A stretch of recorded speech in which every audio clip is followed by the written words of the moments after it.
Welcome to our channel పలికే బంగారమాయన. కార్తీక పురాణంలో 29వ అధ్యాయము కేదారేశ్వర వ్రతం. జనక మహారాజా, కార్తీక వ్రతాలలో కేదారేశ్వర వ్రతం పుణ్యప్రదమైన వ్రతం. పరమేశ్వరునికి అత్యంత ప్రీతిదాయకమైన వ్రతం. బోళాశంకరుడైన ఆయన కరుణాకృపా కటాక్షాల వలన అపారమైన సిరి సంపదలు శుభాలు కలుగుతాయి. మనసులో గల కోరికలను స్వామిని ఆరాధించి నివేదిస్తే నెరవేరి తీరుతాయి. భృంగి బాగా ఆలోచించి అపూర్వ రీతిలో వినోదప్రధానంగా నాట్యం చేశాడు. అక్కడి వారంతా ఆనందపరవశులయ్యారు. పరమేశ్వరుడు చెంతనగల పార్వతిని విడిచి దిగ్గున లేచి భృంగి దగ్గరకు వచ్చి వెన్నుతట్టి ప్రశంసించాడు. అదే తరుణంలో అక్కడి వారంతా శివుణ్ణి చుట్టుముట్టి దండ ప్రణామాలు ఆచరించారు. తనను వెలివేసి దేవతాగణం అలా ప్రవర్తించడం ఆమెకు మనస్తాపాన్ని కలిగించింది. ఇందుకు కారణమేమిటని శివుణ్ణి ప్రశ్నించింది. దేవి, పరమార్థాన్ని గ్రహించు. భక్తజనులు నీ వలన ప్రయోజనము లేదని అలా చేశారు అన్నాడు. పరమేశ్వరుని ఇల్లాలినైనా తలంచక తన అయోగ్యతను తెలియపరిచిన దుస్థితిని తొలగించుకోవాలనుకున్నది పార్వతీదేవి. అడవులకు వెళ్ళి తపస్సు ప్రారంభించింది. కొంతకాలానికి సిద్ధుని రూపంలో శివుడు అటుగా వచ్చి కోర్కె పట్ల వ్యామోహంతో ఏకాగ్రతను సాధించలేకుండా నువ్వు ఎంతకాలం తపస్సు చేసినా నిష్ప్రయోజనమే అవుతుంది. ఇది కార్తీక మాసం. బోళాశంకరుడైన ఈశ్వరుడు కేదారేశ్వరుడు అన్న పేరుతో భక్తులను ఉద్ధరిస్తాడు. దీనినే కేదారేశ్వర వ్రతం అంటారు. ఈ వ్రతం చేసేవారు నిష్ఠతో భక్తితో స్వామిని ఆరాధిస్తూ తమ కోరికను విన్నవించుకుంటే అవి నెరవేరుతాయి, ప్రతిష్ట ప్రగతి సిద్ధిస్తాయి అని చెప్పి అంతర్ధానమయ్యాడు. ఆ ప్రకారం పార్వతి తన కోరికను నివేదించుకుంటూ కేదారవ్రతమును చేసి శివుని అర్ధశరీరాన్ని పొంది పరమేశ్వరుని అర్ధాంగి అయ్యింది. దీనినే కేదారవ్రతం, కార్తీక నోము అంటారు. ఈ కార్తీక మాసం 4 సోమవారాల్లో 3వ సోమవారం కార్తీక పౌర్ణమి సుప్రసిద్ధమైనవి, సిద్ధిప్రదాయమైనవి. మహారాజా, ఈ వ్రతము ఆచరించి సంపన్నమైన ఒక కుటుంబ కథను చెబుతాను విను. పూర్వకాలంలో వారణాసిలో ఒక నిరుపేద వర్తకుడు ఉండేవాడు. అతనికి 2 కుమార్తెలు, ఒక కుమారుడు. కుమారుడు పసివాడు. కుమార్తెలలో పెద్దది భగీరథి, చిన్నది భాగ్యవతి. కుమారుడు భగీరథుడు. ఆ వైశ్య దంపతులు తమ సంతానంతో ప్రొద్దు గడవడమే దుర్భరంగా బ్రతుకుతూ ఉండేవాళ్ళు.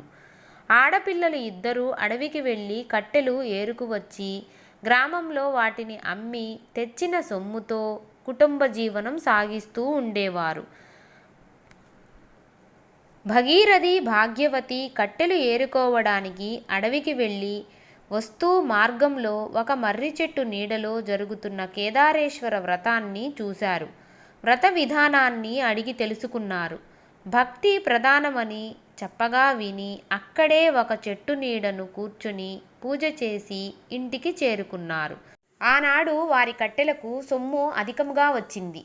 ఇదంతా కేదారేశ్వరుని కరుణ అని గ్రహించి తల్లిదండ్రులకు చెప్పి కేదారేశ్వరుడి వ్రతాన్ని తమ ఇంట చేసుకోవడానికి తల్లిదండ్రులను అడిగారు.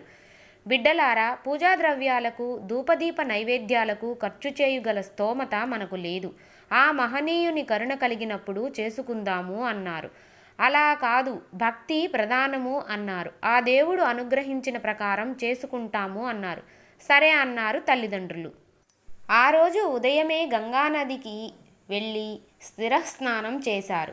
పచ్చి మంచినీళ్లు కూడా ముట్టుకోకుండా ఉపవాసం ఉన్నారు.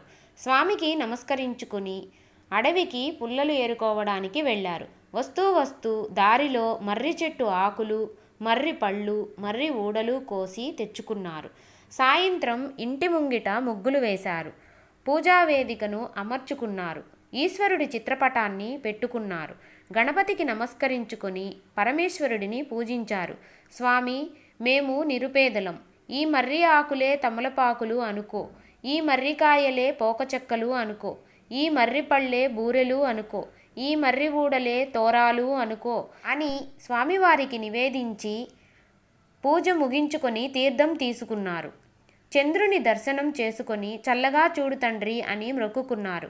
ఆ అనంతరం పుల్లలను అమ్ముకొని నూకలు తెచ్చుకోవాలని బయలుదేరారు. తమ తట్టలలోని పుల్లలు బంగారు పుడకలై వారిని ఆనందాశ్చర్యాలతో అలరారజేశాయి. ఆ బంగారు పుడకల కారణంగా వారి స్థితిగతులు మారాయి. పరపతి ప్రతిష్ఠ పెరిగింది. నియమం తప్పకుండా కార్తీక నోము నోచుకుంటూ ఉన్నారు. కుమార్తెలిద్దరికీ యుక్త వయసు వచ్చింది. సౌందర్యవతులైన వాళ్లను తూర్పు నుండి ఒకరు వచ్చి పెద్దమ్మాయిని, పడమర నుండి ఒకరు వచ్చి చిన్నమ్మాయిని తమ తమ కుమారులకిచ్చి వివాహాలు చేసి తీసుకువెళ్ళిపోయారు. భగీరథయ్య పెరిగి పెద్దవాడయ్యాడు. ఎప్పటిలా కార్తీక మాసము వచ్చింది. పేదతనం వల్ల కార్తీక నోములు అంతంత మాత్రంగా చేసుకునేవాళ్లం. ఈనాడు మన అంతస్తుకు తగ్గట్టు చేసుకుందాం అని తల్లిదండ్రులను ఒప్పించాడు. పట్టుతోరాలు పాతవి తీసేసి పెరట్లో కాకరిపాదు మీద విసిరివేశాడు. బంగారు తోరాలు చేయించి ఎంతో ఆడంబరంగా ఘనంగా నోము నోచుకున్నాడు. దర్పం తప్ప భక్తి శూన్యం కావడం వల్ల కేదారేశ్వరుని అనుగ్రహం తప్పింది. సిరి సంపదలు తరిగిపోయాయి. పేదరికంతో బ్రతుకు దుర్భరమయ్యింది. తిండి గడవడం కూడా కష్టమైపోయింది. పెరట్లోని కాకరపాదు విరగ కాచింది. తల్లి కొన్ని కాయలు కోసి కొడుకు చేతికి ఇచ్చి, షావుకారికి ఇచ్చి నూకలేమన్నా తీసుకునిరా, గంజి అయినా కాచుకొని తాగుదాము అని చెప్పి పంపించింది. వాటిని పట్టుకొని భగీరథయ్య శెట్టి అంగడికి వెళ్ళి, అయ్యా, ఈ కాకరకాయలు తీసుకొని చారెడు నూకలు ఇవ్వండి అని పరిపరి విధాలుగా బ్రతిమలాడాడు. ఈ చేదు కాకరకాయలు దేనికి అంటూ కసురుకొని కొన్ని నూకలు ఇచ్చి పంపించి వేశాడు. శెట్టి ఆ కాకరకాయలను ఇంటికి తీసుకువెళ్ళి భార్యకు ఇచ్చి పులుసు పెట్టు అన్నాడు. ఆమె వాటిని వంటకై తరిగితే వాటిలో నుండి నవరత్నాలు రాలిపడ్డాయి. ఆ అబ్బురానికి శెట్టి మురిసిపోయాడు. ఆ మరునాడు భగీరథయ్య మళ్ళీ కాకరకాయలు పట్టుకొని నూకలకు రాగా, అబ్బాయి, నిన్న నువ్విచ్చిన కాకరకాయలు చాలా బాగున్నాయి, నీకెక్కడివి అని అడిగాడు. మా పెరటిలోని పాదుకాయలండి అని చెప్పాడు భగీరథయ్య. వాటిని రోజూ తనకే తెచ్చిమ్మని బియ్యం కొలిచి ఇచ్చాడు. కుర్రవాడు చాలా ఆనందించాడు. ఆ ప్రకారం చెట్టుకున్న కాయలన్నీ ఆ శెట్టికే విక్రయించాడు. పాదు కాయలన్నీ అయిపోయాయి. మళ్ళీ ఎప్పటిలా ఆకలి బాధ వారిని కష్టపెట్టసాగింది. ఏం చేయడానికి తోచక ఆ తల్లి తీవ్రంగా ఆలోచించి కుమారుడిని పెద్దమ్మాయి ఇంటికి పంపించింది.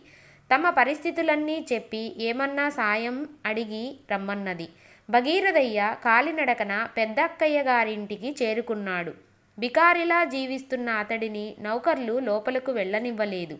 మేడ మీద తలారపోసుకుంటున్న భగీరథమ్మ తమ్ముడిని లోపలకు తీసుకువెళ్ళింది. తమ్ముడి వల్ల వారి దుస్థితినంతా తెలుసుకున్నది. ఒక గుమ్మడికాయ తీసుకొని దాని లోపలి గుజ్జు అంతా తీసివేసి దానిలో నిండుగా వరహాలు పోసి ముచ్చిక బిగించి దానిని తమ్ముడికి ఇచ్చి, దీనితో ఇంటికి వెళ్ళు, దీనిని అమ్మకు ఇవ్వు అని అతడిని సాగనంపింది. ఏదో సాయం చేస్తుంది అనుకుంటే ఈ గుమ్మడికాయ ఇచ్చింది అని బాధపడుతూ బయలుదేరాడు. దారిలో ఓ గ్రద్ద ఆ గుమ్మడికాయను తన్నుకుపోయింది. దీనిని అమ్ముకొని ఓ పూటన్నా గడుపుకోవచ్చు అనుకుంటే గద్ద కాస్త తన్నుకుపోయిందే అని బాధపడి ముందుకు వెళ్ళలేక చిన్నక్క గారింటికి బయలుదేరాడు. కాలినడకన వస్తున్న తమ్ముడిని చూసి, అతడి దుస్థితిని చూసి వడివడిగా మేడ దిగి వచ్చి తమ్ముడిని ఇంటి లోపలికి తీసుకువెళ్ళి యోగక్షేమాలను అడిగి తెలుసుకున్నది. అతడు అక్కగారింటికి వెళ్ళడం, ఆమె గుమ్మడికాయ ఇవ్వడం, దానితోనే సరిపెట్టుకోవాలని వెళుతుంటే గ్రద్ద తన్నుకుపోవడం, ఈ వివరాలన్నీ చెప్పాడు. అందుకు ఆమె బాగా ఆలోచించి కాలి జోడులో మాణిక్యాలు పొదిగి కుట్టించి వాటిని తమ్ముడికి ఇచ్చి, వీటిని ఇంటికి వెళ్ళే వరకు ఎక్కడా విడవవద్దని చెప్పింది. ఈ అక్క కూడా పెద్దక్కలాగే ఉత్త చేతులతో పంపుతున్నది అని బాధపడ్డాడు. అక్కగారు ఇచ్చిన చద్దిమూటను మార్గమధ్యంలో చెరువు వద్ద ఆగి చెప్పులు విప్పవద్దు అన్నందువల్ల కాళ్ళు కడుక్కోవడానికి ఆ చెప్పులతోనే నీటిలోకి దిగాడు. ఆ ఊబిలో చెప్పులు కూరుకుపోయాయి. ఎంత వెతికినా దొరకలేదు. జరిగిన దానికి కుమిలిపోతూ భగీరథయ్య తిరిగి పెద్దక్కగారింటికి వెళ్ళాడు.